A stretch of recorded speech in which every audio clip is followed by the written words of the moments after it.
¿Quién nos iba a decir que el hombre más narcisista, que solo iba detrás de mujeres y que vivía con su madre, se iba a convertir en uno de los personajes más carismáticos y queridos de la época de oro de Cartoon Network? Pero ¿por qué una serie que tenía tanto por darnos duró tan poco siendo cancelada de repente, haciendo que su creador cayese en una profunda depresión? Pues vamos a descubrirlo, porque la historia detrás de Johnny Bravo tiene mucho que contar. En 1993, un joven animador llamado Van Partible estaría trabajando en su tesis final, donde su idea era crear un pequeño corto animado. En esta fase nacería un muy primitivo Johnny Bravo, que pasaría por muchas etapas distintas. El primer concepto que se pensó era tener 3 personajes inspirados en Elvis Presley, donde cada uno tendría un aspecto de la personalidad del rey del rock and roll, pero esto no terminó de convencer demasiado, así que se juntaría todo en un único personaje para darle más carisma,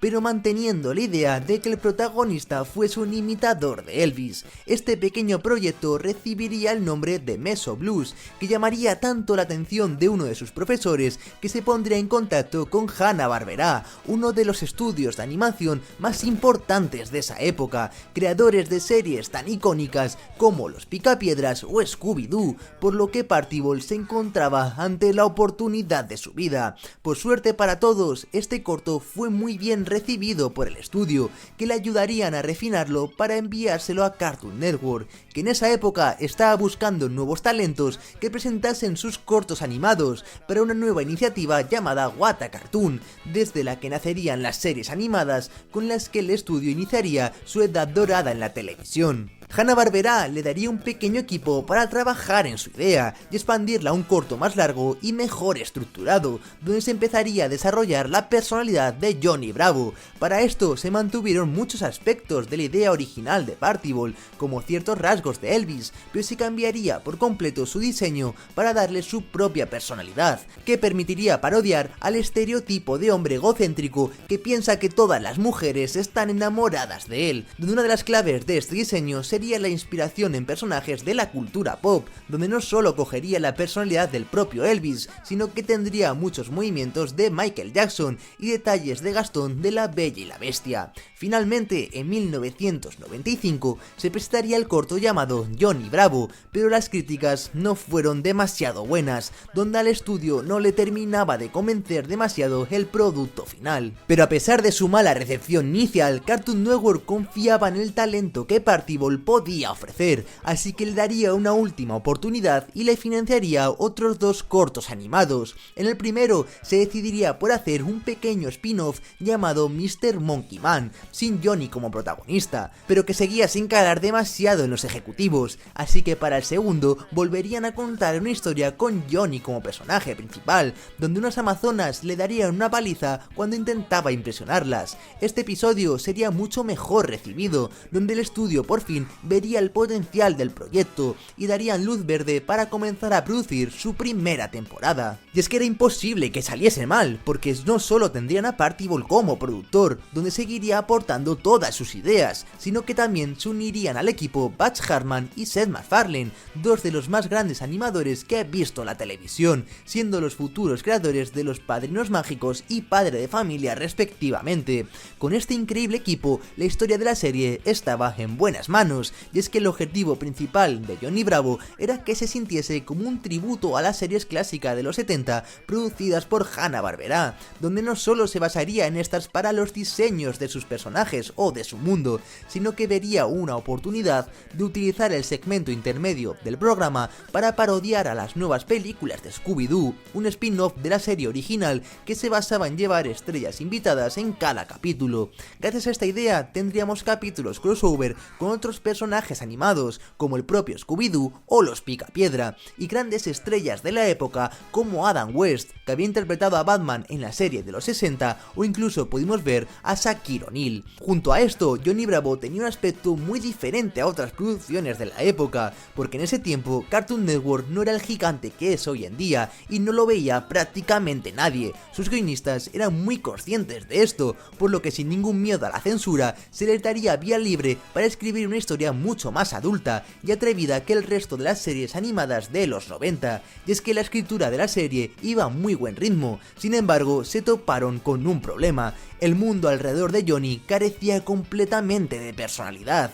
Es decir, se habían centrado tanto en escribir historias del tipo Johnny conoce a X famoso que se habían olvidado por completo de desarrollar a sus personajes secundarios, creando un programa centrado completamente en Johnny, pero que se quedaba algo limitado en ese aspecto. Por esto mismo, diseñarían a Susie con la idea de que Johnny necesitaba una chica en su vida, con la que no sintiese ningún tipo de atracción, permitiendo crear dinámicas diferentes que no fueran solo Johnny yendo detrás de mujeres. Es que una de las técnicas de animación utilizadas en la serie que permitieron al estudio ahorrar tiempo y dinero fueron los smear frames. Esto básicamente consiste en deformar o estirar los dibujos para simular movimiento sin la necesidad de dibujar cada uno de los frames intermedios en el desplazamiento de los personajes. Y es que a pesar de crear situaciones donde los personajes están completamente deformes, encajaba muy bien con el humor de la propia serie. Finalmente, la primera temporada de Johnny Bravo se emitiría en 1997, siendo la segunda serie original de Cartoon Network, donde a través de 13 episodios acabaría convirtiéndose en un auténtico éxito.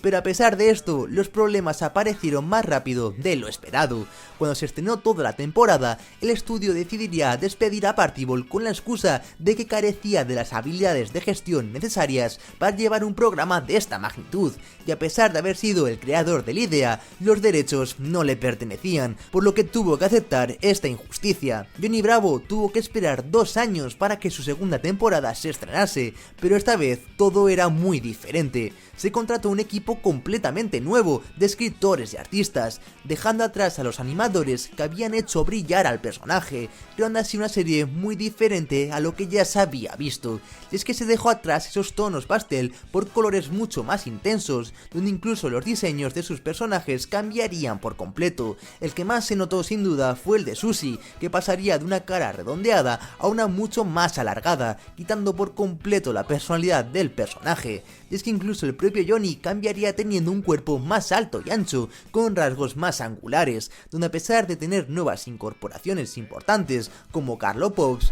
también se eliminaría uno de los aspectos más originales vistos en su primera temporada, la aparición de las celebridades, centrando esta vez la historia en la relación que tenía Johnny con estos nuevos personajes. Y es que a pesar de haber dejado mucho del material original aparcado, como ese humor más adulto, la nueva dinámica parecía funcionar bastante bien, pero los problemas no pararon de aparecer, y es que la serie de nuevo pasaría por un cambio a la mitad de la segunda temporada, cuando se cambiaría la animación tradicional por la digital. Esto provocaría que de los colores vivos se pasase a un dibujado mucho más plano y sin tanta personalidad, y es que esto se puede defender en el sentido de que la tecnología estaba avanzando y que el estudio debía evolucionar, pero no había ninguna excusa para la gran bajada de nivel que estaba apareciendo en los guiones, donde las tramas de la serie dependían cada vez más de situaciones explotadas en dibujos animados, convirtiendo a Johnny en un personaje demasiado tonto, perdiendo así el sentido de la idea original. Ya en 2002, después de una tercera temporada que había pasado sin demasiada gloria, Cartoon Network decidiría volver a contactar a Partibble, que sumido en una profunda depresión después de todos sus fracasos, aceptaría la propuesta de volver a trabajar en Johnny Bravo para darle una última temporada,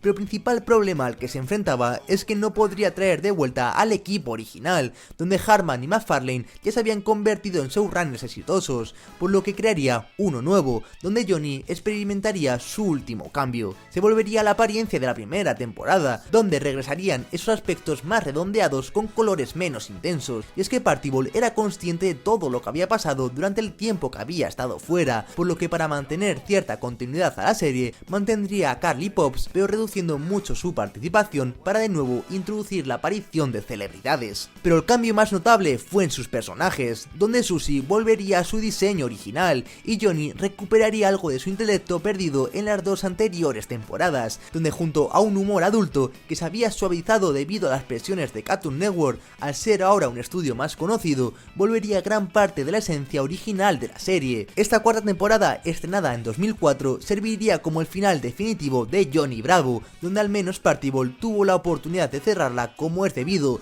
después de haber arruinado toda su carrera profesional. Y es que hasta ahora el personaje no ha vuelto a la televisión como le conocíamos, pero sí tuvo algún videojuego e incluso una película animada producida por la India donde Johnny quería volverse una estrella de Bollywood. También hubo un proyecto live action donde Dwayne Johnson sería el protagonista, pero que sería descartado rápidamente. Y esta sería la difícil historia detrás del carismático Johnny Bravo, que a pesar de todos los cambios sufridos a lo largo de 4 temporadas, se le pudo dar un final digno a una de las mejores series animadas de los 90.